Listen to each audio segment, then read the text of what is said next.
Мен де кеше ғана басқа қатар құрбыларымдай тұлымшағым желеуреп өскен әке-шешемнің аяулы қызы едім.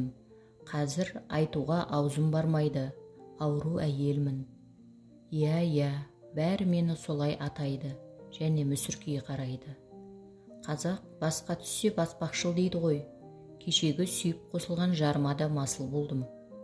Адалымнан аттаған ақ босағамда бақытты ғұмыр кешем деген арманым әдірем қалды. Бәрін басынан бастайыншы. Ата-анамның қолынан ұзатылып, сүйіктімнің үйіне оң аяғыммен аттап басқанымда менен асқан бақытты жан болмаған шығар. Ауылдағы жағдайы жақсы саналатын білдей бір отбасының қара шаңырағына ие болып қалатын кенже ұлдарының кенже келіні мен едім. Ата-енеме тіке қарамай, алдынан кесе көлденең өткен кезімде болмаған сияқты. Тек өзімнің еркелігімнен бе, әлде күйеуімнің есерлігінен бе, сөз таластырып, қабақ түйетін болдық. Мен жиын тойға сәнденіп барғанды қалаймын. Ал ол ананы ки, мынаны шеш деп ақыл айтатын. Қызғанғаннан болар, бетіме жаққан бояуға дейін мән беретін. Содан кейін қайтып келген соң, менің жүріс тұрысымды саралап, тізбектеп отырып баяндап бергенде алғашында таң қалатынмын. Менің қателігім сол, оның баяғы мен білетін жігіттің қатты өзгергенін мүлдем байқамағаным еді. Көңілді жүргенді жаным сүйетінін енем ғана сезіп түсінген болар. Онымен ілесіп баратын жиын тойға еш қорқынышсыз барып, әнімді айтып, биімді билеп қайтатынмын. Ал құрбы құрдастардың шақырған жеріне барудан қашатын болғанмын. Енді ше, біреумен билеп қойсам бітті, сол күні таяқ жейтін болдым. Келе-келе таяқтаудың да сан түрлі тәсілін ойлап табатын болды. Ән айтқың келіп тұрма, ал айт, деп түнімен тыр жалаңаш тұрғызып қойып, өзі төсекте шалқадан түсіп ұйықтайтын.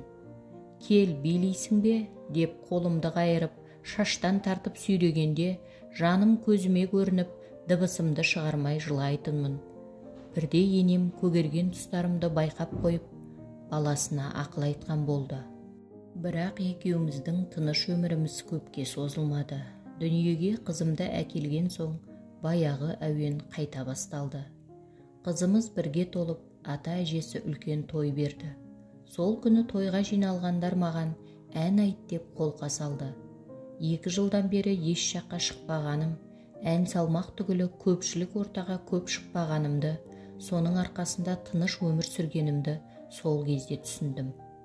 Гауһартас киносындағыдай, менің күйеуім де ән салғанымды жақтырмайды деп кімге айтармын? Сасқанымнан күйеуіме қарадым. Ал ол ештеңе деместен сыртқа сытылып шығып кеткені.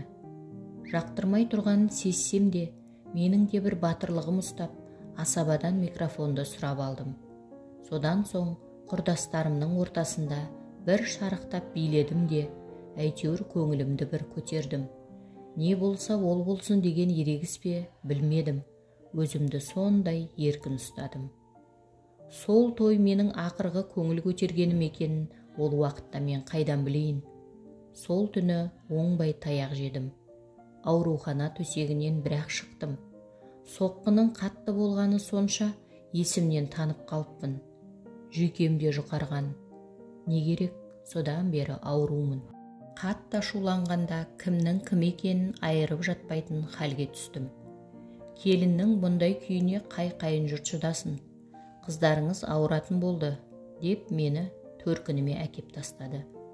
Шешем шырылдап жүріп қалаға әкеп қаратты. Жындылар жататын жерде жатып шықты деген сөз ауылда гуілдеп кетіпті. Себебін әркім әр жаққа жүгіртіпті. Күйеуімнің қатыгездігі сол, беті былш етпей, менің әлсіздігімді желеу етіпті. Ұялы телефонға түсірілген бір бейнені көрем деп, есінен танып қалып, ақыры есінен адасты, депті. Иә, тойға дайындық кезінде сондай бір жан түршігерлік видеоны көргенім бар. Жол көлік апатынан қайтыс болған бір жамағайын жігіттің мүшеленіп бөлініп қалған денесін мәйітханадан әкетпекші болып барғандардың бірі ұялы телефонына түсіріп алыпты. Абысындарым жапа-тармағай көріп жатқан соң, Не көріп жатырсыңдар деп мен де басымды созып көргенім бар. Сол жерде сілейіп біраз тұрып қалдым.